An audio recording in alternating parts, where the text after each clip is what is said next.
ఆచా coding tutor training ఇచ్చి permanent IT job ఇస్తారు. 9697969788. నమస్తే విజయ పెద్దన గారు. నమస్తే ఉషా. నాకు దగ్గర 50 ఏళ్ళ వయసు ఉంది. ఈ టైంలో నేను రెండో పెళ్లి చేసుకోవాలి అనుకుంటూ ఉన్నాను.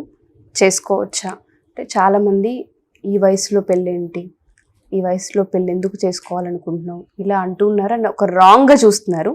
చేసుకోవచ్చా, ఇది ఈ ఏజ్లో చేసుకోకూడదు అని అడుగుతున్నారు. ఎవరు అడిగేది, ఆడవాళ్ళ మగవాళ్ళ? మగవాళ్ళే. సో ఎవరైనా పర్లేదు, నేను ఊరికే అడిగాను తప్పితే ఆడవాళ్ళైనా మగవాళ్ళైనా వాళ్ళకి చేసుకోవాలి అని ఉండి అన్ని పరిస్థితులు అనుగుణంగా ఉన్నాయి, మార్చుకోగలము అని వాళ్ళు అనుకుంటే గనక తప్పకుండా చేసుకోవచ్చు. ఫస్ట్ ఆఫ్ ఆల్ చేసుకోవచ్చా చేసుకోకూడదా అని చెప్పటానికి మనం సరిపోము. ఎందుకంటే అది వాళ్ళ జీవితం, వాళ్ళ నిర్ణయం, వాళ్ళు ఏ ఏ ఫ్యాక్టర్స్ మీద ఆధారపడి ఆ నిర్ణయానికి వచ్చారు అనే దాన్ని బట్టి ఉంటుంది. ఇప్పుడు భార్య భర్తలు విడాకులు తీసుకునో లేకపోతే భార్యో భర్తో చనిపోయో ఒక అరౌండ్ 50 years వాళ్ళు ఉన్నప్పుడు బాధ్యతలన్నీ అయిపోయిన తర్వాత వాళ్ళకి చాలా లోన్లీగా, ఒంటరిగా అనిపిస్తూ ఉంటుంది. పగలంతా ఏదో కాలక్షేపమో, పోనీ ఏదో ఒకటి హాబీలను అదనో ఇదనో లేకపోతే జాబ్ అనో బిజినెస్లను ఏదో ఒకటి ఏర్పరచుకున్న సాయంత్రం ఇంటికి వచ్చేసరికి బోసిపోయినట్టు బావురమన్నట్టుగా ఒక ఇల్లుండి వాళ్ళు చాలా ఒంటరిగా ఫీల్ అవుతారు. ఇంకోటి, ఈ ఫ్రెండ్స్తో కాలక్షేపం లేకపోతే ఏది చేసినా ఎన్ని రోజులని చేస్తారు? ఏదైనా ఒక టైంకి ఇంటికి రావాల్సిందే, పడుకోవాల్సిందే, 8 9 అయినా రోజు ఇంటికి వస్తే ఒంటరిగా ఉంటానని భయపడి బయట కాలక్షేపాలు ఎంతసేపు అని చేస్తారు? ఎవరు వీళ్ళని ఎంటర్టైన్ చేయగలుగుతారు రోజు? అవునా? సో కాబట్టి ఏంటంటే ఇన్ఫ్యాక్ట్ అవన్నీ చేస్తున్నప్పుడు కూడా ఇవన్నీ ఒంటరితనాన్ని పారద్రోలటానికి, ఇంటికి వెళ్ళటానికి భయపడి చేస్తున్నట్టు ఉంటాయి తప్పితే ఎన్ని రోజులు దాన్ని కంటిన్యూ చేసి అందులో ఆ పని కూడా ఇన్వాల్వ్మెంట్తో చేయలేరు. కొంతమంది ఉంటారు వాళ్ళకి ఈ ఉన్నది అంటే జీవితంలో సంతోషం కానీ ఏదైనా భార్యాభర్తలతో కలిసి అనుభవించింది చాలు, ఇంకా సరిపోయింది, ఒంటరిగా నేను ఇప్పుడు నా టైంని లీడ్ చేయగలను అని మానసికంగా సిద్ధపడి ప్రిపేర్డ్గా ఉండి ఒంటరిగా అయినా సరే ఏకాకిగా ఒంటరితనాన్ని ఫీల్ అవ్వకుండా ఒక్కళ్ళు ఉండటం కొంతమందికి చేతవును. వాళ్ళు బాగా ఆ ఒక్కళ్ళే ఉన్నప్పుడు చేయాల్సిన పనులు కూడా బాగా ఎంజాయ్ చేస్తూ చేసుకుంటారు వాళ్ళు. అంటే కొంతమంది లేడీస్ అయితే కనుక వాళ్ళకి నచ్చిన వ్యాపకాల్లో అంటే ఏదైతే అది. సో ఇప్పుడు కొంతమంది NGOలకి వెళ్ళి అంటే హెల్ప్ చేసి రావటం. నాకు తెలిసిన ఒక ఆవిడ ఉంటారు, హస్బెండ్ చనిపోయారు, చాలా అంటే చారిటీ ప్రోగ్రామ్స్ లో పాల్గొంటారు. ఆవిడ ఒక పెట్టును పెంచుకుంటున్నారు. ఎందుకంటే ఆవిడకి ఇంకో రిలేషన్షిప్ లోకి వెళ్ళటం అనే దానికన్నా నేను మిగతా జీవితాన్ని ఇదివరకు చేయలేకపోయిన పనులు చేసుకుంటూ నాకు నచ్చినట్టుగా నేను స్వతంత్రంగా ఇండిపెండెంట్గా ఉండదలుచుకున్నాను అని చెప్పి ఆయన జ్ఞాపకాలతో అని చెప్పి ఆవిడ ఇలా సమాజ సేవా కార్యక్రమాల్లో వీటిల్లో కథలు రాసుకుంటూ ఆవిడకి చాకచక్యం ఉంది, నైపుణ్యాలు ఉన్నాయి కాబట్టి ఆవిడ అలా ఒక కుక్క పిల్లను పెంచుకుంటూ చక్కగా వంట చేసుకుని హ్యాపీగా ఒంటరితనం అనేది లేకుండా తన జీవితంలో పిల్లలు US లో ఉండి రమ్మన్నా కూడా అప్పుడప్పుడు వెళ్ళి వస్తారు తప్పితే వెళ్ళి వాళ్ళ దగ్గర ఉండరు. ఇక్కడ కూడా ఉన్నారు, అంటే ఇండియాలో కూడా పిల్లలు ఉన్నారు, వెళ్ళి 4 రోజులు ఉండి రావటం తప్పితే అంటే ఆవిడ సమర్థవంతంగా తన శేష జీవితాన్ని ఒంటరిగా ఒంటరితనాన్ని ఫీల్ అవ్వకుండా ఎలా ఉండాలి అనేది ఆవిడ తెలుసుకుని నేర్చుకుని అది పాటించి హ్యాపీగా ఉన్నారు. అలా కాకుండా మాకు తోడు కావాలి, మేము లోన్లీగా ఒంటరిగా ఫీల్ అవుతున్నాము అని ఫీల్ అయ్యి ఇంకొకళ్ళని అంటే చేసుకుంటే బాగుండు అని వాళ్ళు అనుకుంటే మాత్రం వయస్సు అనేది నెంబరే. కాకపోతే ఇప్పుడు 50 ఏళ్ళంటే పిల్లల పెళ్ళిళ్ళకి దగ్గరగాను. సో అందరూ కూర్చుని మాట్లాడుకుని ఈ నిర్ణయాన్ని ఎట్లా ఇప్పుడు పిల్లలైనా నువ్వు వద్దు నాన్న, నువ్వు వద్దమ్మా, చేసుకోవద్దు అని అనటానికి సరిపోరు. యాక్చువల్గా ఏదైనా అల్టిమేట్ డెసిషన్ ఆ వ్యక్తిదే అయి ఉండాలి. ఎందుకు చేసుకోవాలనుకుంటున్నారు, ఎందుకు చేసుకోవద్దు అనుకుంటున్నారు, లేదా చేసుకుంటే వచ్చే ప్రాబ్లమ్స్ ఏంటి, పిల్లలు ఇష్టపడుతున్నారా లేదా, లేకపోతే ఇప్పుడు చాలా మంది విషయాల్లో చాలా ఫ్యాక్టర్స్ ఉంటాయి. అంటే ఆస్తుల విషయంలో ఇప్పుడు పిల్లలకి ఆ భయాలు ఉండొచ్చు, మళ్ళీ వచ్చే ఆవిడ ఎలా ఉంటుందో, వచ్చే అతను ఎలా ఉంటాడో అని. కొన్నిసార్లు రివర్స్, పెద్దవాళ్ళు 50 ఏళ్ళు వచ్చినాయి ఇంకేం చేసుకుంటామంటే, ఇప్పుడు దూరంగా ఉండే పిల్లలు మేము మా లైఫ్ స్టైల్తో మేము బిజీగా ఉంటున్నాం, నిన్నొక్కళ్ళని ఇలా వదిలేయలేమని చెప్పి పనిగట్టుకుని ఎంకరేజ్ చేసి చూసి పెళ్ళిళ్ళు చేసుకోండి అని ఎంకరేజ్ చేసే పిల్లలు కూడా ఉంటున్నారు ఇప్పుడైతే ఎక్కువ మట్టుకు. ఎందుకంటే వీళ్ళకి వీళ్ళ వ్యాపకాలు, వీళ్ళ పిల్లలు, వీళ్ళ ఉద్యోగాలు ఇవే సరిపోతున్నాయి. అదే మా అమ్మ దగ్గర మా నాన్న దగ్గర ఒక వ్యక్తి ఉంటే తోడుగా మేము పీస్ఫుల్గా భరోసాతో ఉండొచ్చు, వాళ్ళు కూడా ఒంటరితనం కాకుండా కలిసి ఇద్దరు వ్యక్తులు ఉంటారు అనే ఒక సానుకూల దృక్పథంతో ఆలోచించే పిల్లలు కూడా చాలా మంది ఉన్నారు.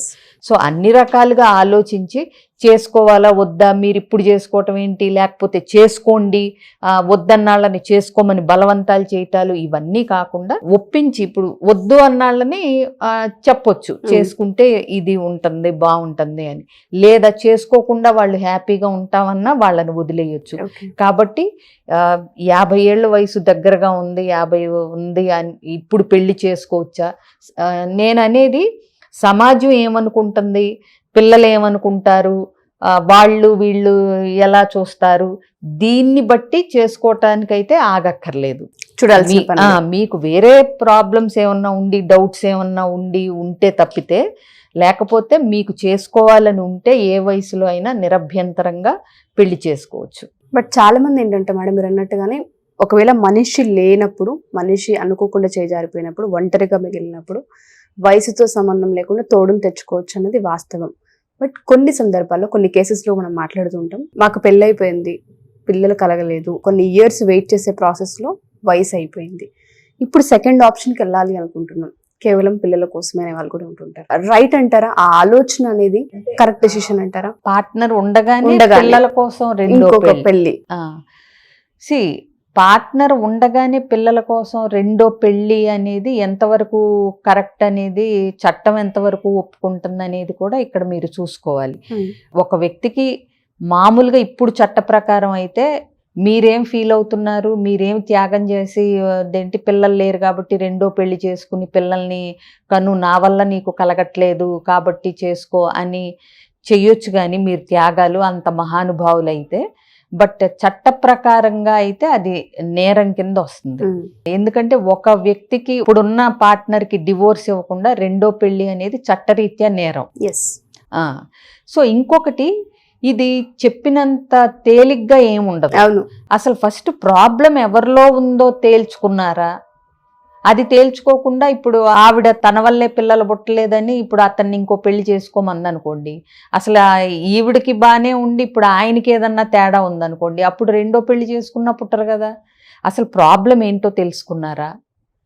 ఇవాళ రేపు అందులో పెళ్ళొక్కటే పరిష్కారం కాదు ఇవాళ పిల్లలు పుట్టడానికి టెస్ట్లు ఉన్నాయి, ప్రాబ్లం ఎవరిదో తెలుస్తుంది, దాని ప్రకారం IVFలు ఉన్నాయి, అంటే ఆర్టిఫిషియల్ ఇన్సెమినేషన్ అని, లేకపోతే టెస్ట్ ట్యూబ్ బేబీస్ అంటాం సింపుల్ వర్డ్స్లో, అవన్నీ ఉన్నాయి. కాబట్టి నువ్వు ఇవేమీ చేయకుండా నీకు పిల్లలు పుట్టలేదు కాబట్టి నేను రెండో పెళ్లి చేసుకుంటానని ఉంటాయి కొన్ని ఇన్సిడెంట్స్లో. ఇప్పటికీ పిల్లలు పుట్టట్లేదు కాబట్టి చేసుకుంటాడు మా వాడు అని పేరెంట్స్ సపోర్ట్ కూడా ఉంటుంది కొన్ని సంఘటనలలో మనం చూస్తే. సో ఇదంతా ఏంటంటే చదువుకోకపోవటం వల్ల, లేకపోతే అజ్ఞానం వల్ల, తెలియపోవటం వల్ల వచ్చిన ఇది తప్పితే, ఇవాళ పిల్లలు పుట్టించుకోవటానికి మెడికల్గా చాలా రకాల ఫెసిలిటీస్ ఉన్నాయి. కాబట్టి ఇంకో పెళ్లి చేసుకోవాల్సిన, అంటే చేసుకుంటేనే పిల్లలు పుడతారు అనేది ఏం లేదు. ఒకవేళ అలా చేసుకోవాలి అనుకున్నా ఆ తర్వాత గొడవలు వచ్చి ఆ మొదటి భార్య కానీ భర్త కానీ కంప్లైంట్స్ ఇలాంటివి, అంటే ఏదైనా థర్డ్ పర్సన్ ఇన్వాల్వ్ అయిన తర్వాత లైఫ్ కాంప్లికేట్ అయిపోతుంది. అవన్నీ ఆలోచించుకోగలగాలి. ఇప్పుడు రెండో పెళ్లి చేసుకుంటారు, సరే పుట్టారే అనుకుందాం, అసలు ఈ మొదట ఆవిడ పరిస్థితి ఏంటి? వాళ్ళు బిజీ అయిపోతారు, భార్య పిల్లాడో పుడతారు, వాళ్ళు బిజీ అయిపోతారు, అప్పుడు ఈ అమ్మాయి పరిస్థితి. ప్లస్ పిల్లలు లేరు అనే ఒక కారణం చేతే, అంటే భార్యని వదులుకోగలగటం, భర్తను వదులుకోగలగటం, ఇవన్నీ ఏంటంటే కూర్చుని మాట్లాడుకుని తేల్చుకోవాల్సిన విషయాలు. అసలు ప్రాబ్లం ఎక్కడుంది, ఎవరిలో ఉంది, అది ఎందుకు ఇదవ్వలేదు అని అలా నిర్ణయించుకోవాలి తప్పితే సింపుల్గా పిల్లలు పుట్టట్లేదు కాబట్టి ఇంకో పెళ్లి చేసుకుంటాం అని అంటే అది చెల్లుబాటు కాదు ఇప్పుడైతే సమాజం. ఎగ్జాక్ట్లీ. సో కొన్ని కావాలని లేబుల్స్ వాళ్ళకి వాళ్ళు వేసేసుకొని ఇంకొక స్టెప్ తీసుకుంటే కాన్సిక్వెన్సెస్ దాని పరంగానే ఉంటాయి. అండ్ చట్టరీత్యా కూడా అది నేరం అనేది చాలా క్లియర్ గా ప్రూవ్ అవుతుంది. ఇది వరకు ఎక్కడో మా తాతల కాలంలో ఇట్లా జరిగిన సంఘటనలు కూడా ఉన్నాయి. అతను 2 కాదు 3 పెళ్లిళ్ళు చేశారు అతనికి పిల్లలు పుట్టట్లేదని. బహుశా విషయం ఏంటంటే అతనిలోనే ప్రాబ్లం ఉండి ఉంటుంది. అర్థమైందా? సో 3 పెళ్లిళ్ళు చేసుకున్న పిల్లలు పుట్టినాళ్ళు ఉన్నారు. ఆ రోజుల్లో ఇంత లీగల్ గా ఇట్లా చట్ట ప్రకారం ఈ కంప్లైంట్లు ఇవన్నీ ఏమీ తెలియదు మా తాతల రోజులంటే. సో కాబట్టి పెళ్లి మీద పెళ్లి చేశారు. 3 చేసుకుని 3 తన్నుకోవటం తప్పితే ఇక్కడ పిల్లలైతే పుట్టలేదు. కాబట్టి ఏంటంటే ఇవాళ మనకు అన్ని అంటే నాలెడ్జ్ ఉంది, అవగాహన ఉంది, మెడికల్ ఫెసిలిటీస్ ఉన్నాయి. పిల్లలు పుట్టడానికి అంటే మీరు పిల్లల్ని కనటానికి ఫ్యామిలీ స్టార్ట్ చేయడానికి రెడీగా ఉన్నాం అని అనుకున్నాక మీరు పిల్లల్ని ఎక్స్పెక్ట్ చేస్తూ 1-2 years వెయిట్ చేశాక 1 year జనరల్గా అయితే 1 year పిల్లల కోసం అంటే ఏ ఫ్యామిలీ ప్లానింగ్ పద్ధతులు పాటించకుండా పిల్లల కోసం ట్రై చేస్తున్నప్పుడు 1 year దాటినా కన్సీవ్ అవ్వకపోతే వెంటనే ఒకసారి చెకప్కి వెళ్ళాలి వైఫ్ అండ్ హస్బెండ్ ఇద్దరు. ఎప్పుడూ కూడా ఆడవాళ్లలోనే ప్రాబ్లం ఉంటుంది అనేది లేదు ఇవాళ.